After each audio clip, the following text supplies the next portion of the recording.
The launch of the electoral coverage guidelines for the Kenyan media was hosted by the Media Council of Kenya with technical support from Internews on the 2nd of April 2012. Amongst the stakeholders present were the National Cohesion Integration Commission, the Kenya Editors Guild and the Kenya Union of Journalists, among others. Editors representing the main media houses and other stakeholders appended their signatures to show commitment to the guidelines that will inform the coverage of the forthcoming general election.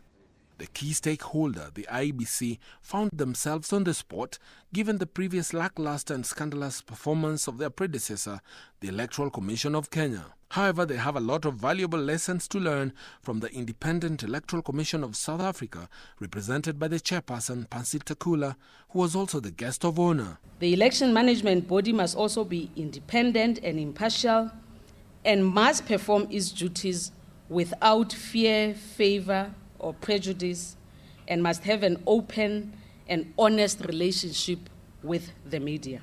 Pansi took advantage of the launch to remind Kenya of its outstanding commitment to having a world-class election deemed to be free and fair. Part of this process involves the ratification of the African Charter on Democracy and Governance. Out of the 54 countries on this continent who are members of the AU, only 15 ratified the charter, and it only came into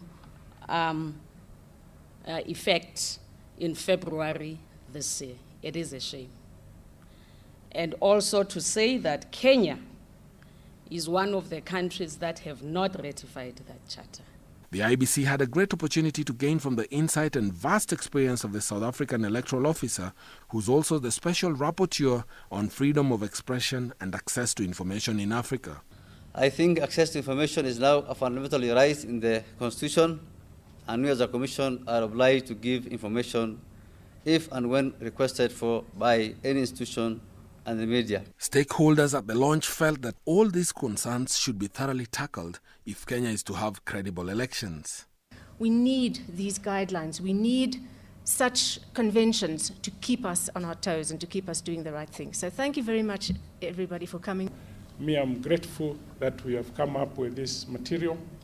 Let's work together, especially in working on the pieces of legislation that we must put in place so that next year they are able to go through and we can continue to have harmonious relationships that we have had in the past few years. Before I was appointed as the chair of the Electoral Commission of South Africa in November last year, I was the chief electoral officer. Pansi Takula had a chance of answering questions from journalists during an afternoon roundtable at Internews in Kenya offices. In order to adequately and fairly cover the next elections, media houses will have to develop and adhere to the proposed guidelines. Bonyo Dinga, Internews.